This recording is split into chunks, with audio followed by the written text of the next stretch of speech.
From today, I will be taking your science class. So let's start with chapter number 6, physical and chemical changes. So first we will discuss whatever you have learned in this chapter till now.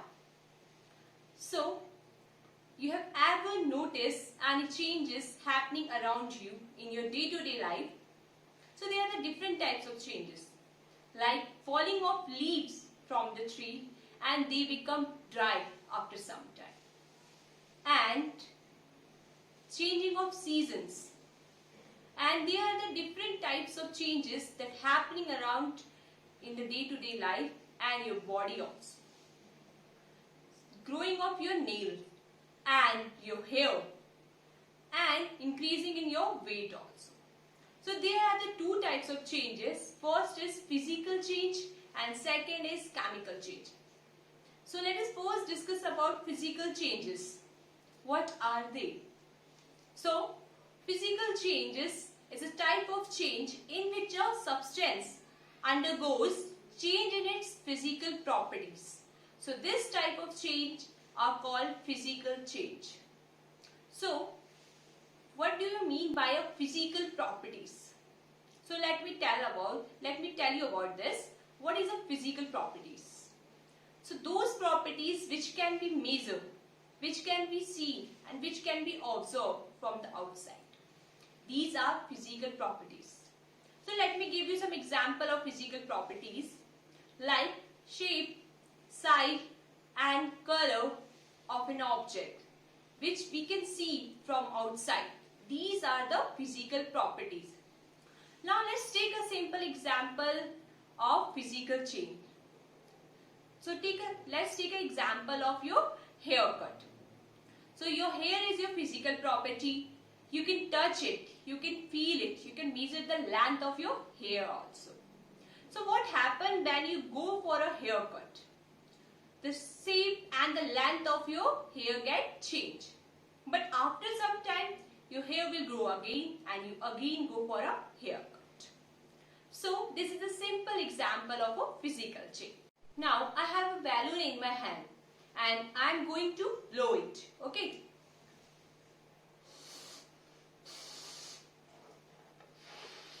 Now what happened? The shape and the size of this balloon get changed. But now let the air escape from this balloon. What happened? It again came to its original form. So you can say that a physical change is a reversible change also. Now let's take another example. I have a paper in my hand and I am going to crush it. Okay. Now what happened? The shape and the size of this paper get changed. Now if I unfold this, so I get the paper again, and you can also make paper aeroplane from this and you can play with this, but when you unfold this, you can get the paper again. Okay. Now let's do another activity. I have a rubber band in my hand. Okay. So this is a hair rubber. Now I am going to stretch it. And what happened? The shape of this rubber band get changed and I am going to leave this from one side. What happened? It again came to its original form. So you can say that in this physical change, no new substance is formed. Okay. And there are the many more examples of physical change also, like melting of ice and many more. Now you can think about whatever the other example of the physical change and list down in your notebook. So physical change is a simple change in which a substance undergoes change in its physical properties. So this type of change is called physical change, and this is a reversible change also, and no new substances form in this physical changes. Now let's talk about second type of change, that is chemical changes. So let's take a simple example of rusting of iron. So all of you are familiar with the word rusting of iron. So there are the many objects which are made up of iron gates and the iron benches and many more objects like iron nail also. So what happened when you left over some iron objects in the presence of air or in the water? Then after some time, a reddish or you can say the brownish layer form over the surface of that iron object. That reddish layer is called rust, and the rust which form or you can say that come over the surface of iron objects call a new substance which is formed. Okay, now let me show you. I have this scale and this scale is covered with the rust. All over the scale, the reddish brown layer or you can say the brownish layer over the scale is called rust. So, when you left over some iron object in the presence of air or in the water, so this happened with the iron object. So this is a simple example of rusting of iron. So this is a type of a chemical change also. Okay. Now let's talk about another example of chemical change. So I have paper in my hand. Okay. What happened when I burn it? What happened? Only ash will remain. Okay. So can you convert this ash into paper again? No, you can't, because you can't get the paper from this ash. Okay, so you can say that a chemical change is a change in which new substances are formed, and this is a type of a irreversible change. So there are many more examples of chemical changes, like burning of wood is a type of a chemical change also. When you burn a wood, you get a ash. Okay.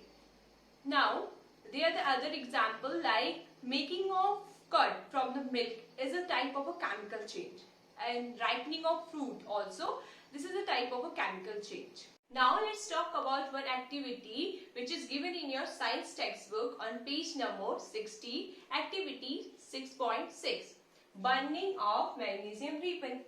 But all of you are must thinking that what is magnesium ribbon? Magnesium ribbon is a rope kind of thing which is silvery white in color. It is not very soft like a ribbon. It is moderately hard. Okay. But the most beautiful thing about magnesium ribbon is that when you burn it, it will burn with beautiful white flame. Okay. So this is about magnesium ribbon. Now let's talk about this activity, burning of magnesium ribbon. What happened when we burn magnesium ribbon? So with this we will also write chemical equation. Okay. So when we burn magnesium ribbon, so the chemical symbol of magnesium is Mg. Okay. So when we burn magnesium ribbon in the presence of oxygen, and chemical symbol of oxygen is O2. Then what happened when the magnesium ribbon is completely burned? It will left behind powdery ash. Does the ash looking like a magnesium ribbon? No. So what happened? When we burn magnesium ribbon, we will get magnesium oxide. Okay. So this magnesium oxide is nothing but ash. Okay. But ash that we get when we burn magnesium ribbon. Okay. Now here what we get? We get new substance, that is MgO, that is magnesium oxide, when we burn magnesium in the presence of oxygen. Now what happened when we dissolve magnesium oxide in the water? So the chemical formula of water is H2. What happened? So now let's dissolve ash into the water. Then we get a solution. So now this solution is magnesium hydroxide. Okay. This is magnesium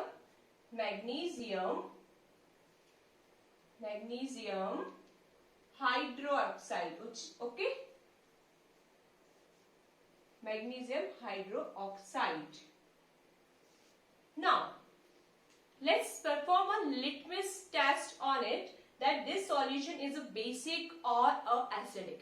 So when we dip red litmus paper into the solution, so when we dip red litmus paper into the solution, what happens? If it will turn blue, okay, if it will turn blue, this means that the solution is basic. Okay, you can say that the solution is a base. Okay, basic. Now if we dip blue litmus paper into the solution and it will turn red, this means that the solution is acidic. Solution is acidic. Okay, now let's perform litmus paper test into this solution. Solution is magnesium hydroxide. Then what happened? Now let's dip red litmus paper into the solution and we see that it will turn blue. It will turn blue. This means that solution is basic. So we will write solution is basic or base in the nature. Okay, so nature of this solution is base. So in this activity we observe that we get two new substances. Okay, so the first new substance is MgO, magnesium oxide, which is ash. Okay, when we burn magnesium liquid in the presence of oxygen, then we get ash.